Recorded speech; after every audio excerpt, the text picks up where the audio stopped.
Hey folks, this is the legislative recap for the week. So tell us about the bills that the House took up and considered on the floor this week.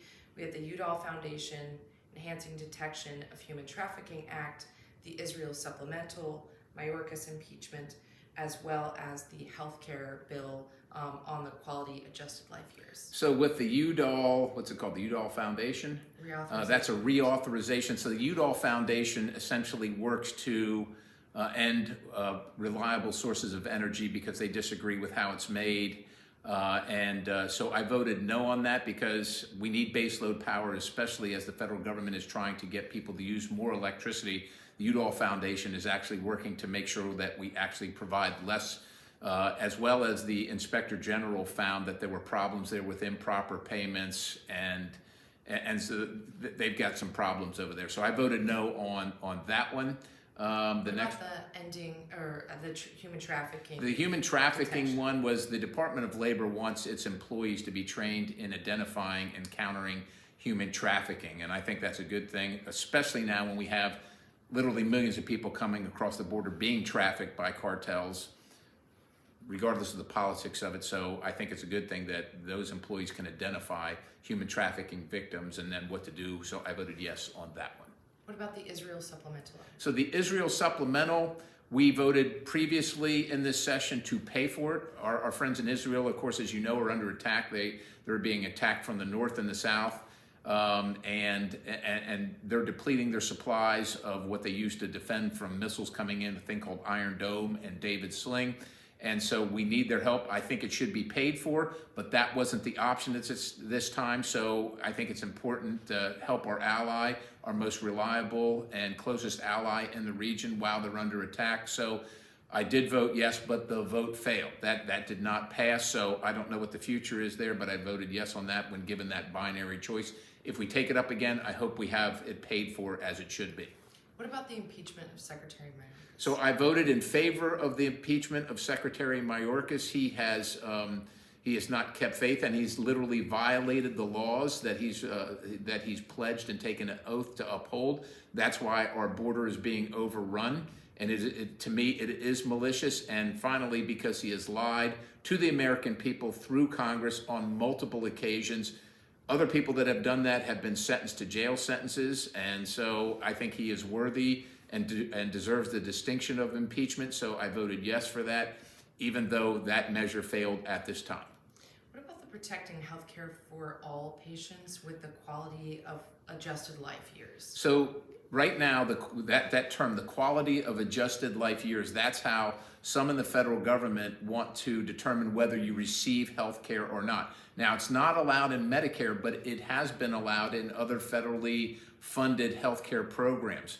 Ladies and gentlemen, I don't think that a bureaucrat in Washington, D.C. should decide whether you receive care based on the quality of life adjusted years. Is that what it's called? Quality adjusted life years. Quality adjusted life years.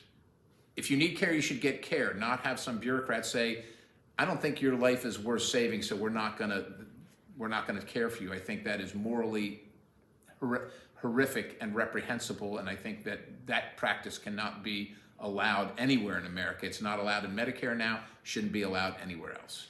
This week, the Transportation and Infrastructure Committee hosted the FAA administrator. How did that go? It went pretty well. Of course, one of the big questions was this 737-9 MAX jet, which lost its what's called a door plug. It's the outer portion of where the door hooks on.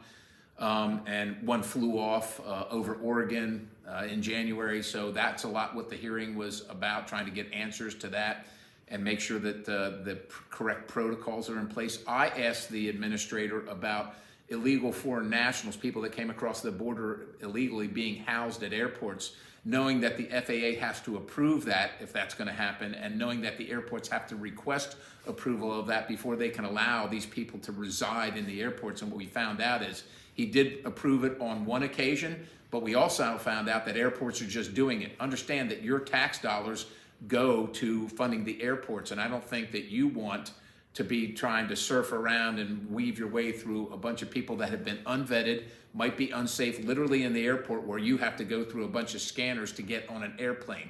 And so we wanted to know that information so that we could take action, and that's what happened in that committee. What What legislation did you consider in the Foreign Affairs Committee? So a lot was considered there, but two things of interest: the defunding of an organization called UNRWA, the United Nations Relief and Works Agency. We've been funding this agency since 1949. It's specifically, so your money goes from you to the federal government to the United Nations to a place called Gaza in Israel, where they fund these folks that generally called the Palestinians, and it's supposed to be for humanitarian assistance. Unfortunately, what we found is that it's been used to build tunnels and attack Israel, and that at least 10% of the people that work at this organization also work with and support and kind of engaged in it did engage in the attacks. Some of them, not all 10%, but supportive of Hamas, a terrorist group. So I think it should be defunded. I think it's doing a terrible job and not meeting the needs of what we hope for. That was one, and the other was designating the Houthis, which are a rebel organization, and another one, just like Hamas, backed by Iran, but in the state of Yemen, the nation of Yemen. And the Biden administration delisted them, took them off the foreign terrorist organization list. They're now attacking shipping, international shipping, United States shipping, and United States warships in the region. We can't have that. They should be designated as a foreign terrorist organization and sanctioned as such.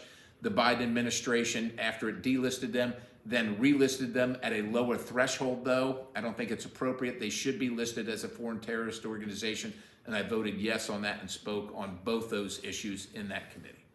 That's it. All right, that's the legislative update for the week, so be safe. I'll talk to you next week. God bless you.